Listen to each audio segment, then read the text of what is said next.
just thought I'd check in again. Day 2 since my diagnosis. Not that I'm planning on doing these every day, but just as significant things sort of unfold and happen. So yesterday I was back at work, went back into our church office, met with our elders, where I shared in confidence with them the diagnosis, and we've kind of agreed to keep the circle really small of people that know at this moment till I've got a prognosis, till I've had the CT scan, and that the specialists have met and decided what course of action is, so we can answer all of the obvious questions that people, family and church will ask. It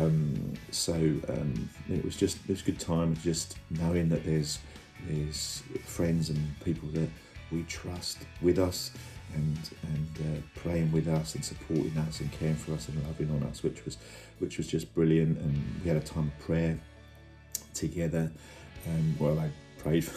They prayed for me, which was just so good and humbling, and opportunity for a tear or two as well in all of that, just being real together. But one of the prayers that one of the guys prayed was, the things that need to happen, so this CT scan and then the meeting of the specialist to get the prognosis would all happen quickly, that there wouldn't be delays, but the things were supposed to happen would happen quickly.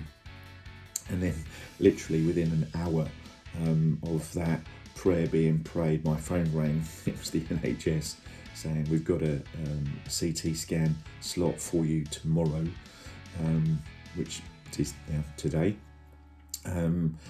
which was just incredible. It was just wonderful just to have an answer to prayer literally within an hour of the prayer being prayed, which was encouraging for me, just to know that God is there. He is good, and He is my ever-present help, in the time of trouble. And I was reminded of that, that passage this morning in Job, where it says, it's God gives and He takes away, but blessed be the name of the Lord. He is good. He'll always be good.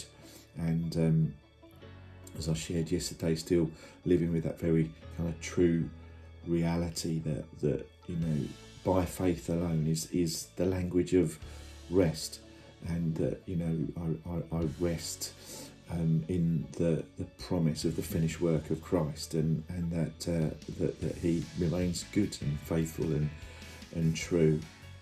And so I'm fasting again now for this CT scan at lunchtime, and just feeling just full of faith for God's goodness. Not necessarily that there'll be a miracle and I'll be healed. I don't know where I am on that just yet, to be honest.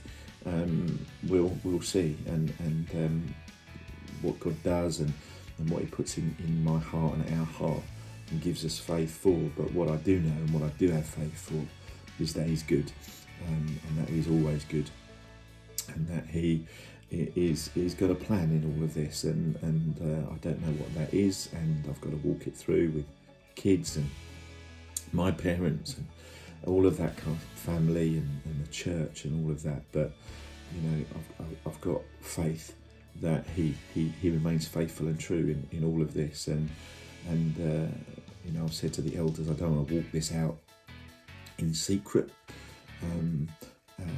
but I want to walk it out openly with the church, because I think if we don't, we miss all of the goodness that God's got for us in it. In the if there's a miracle and God preserves my life and extends it, then we can celebrate that together. And if He doesn't, then we and they can walk the church through grief and that as well. And I think there's the goodness of God to be found in all of those things. But if we do it in secret, then I think we lose out on all counts. So that's where I'm at. That's where my faith is at. It's not to say I don't have down times, but just feeling a rise in faith, knowing that God's good and He remains faithful and true.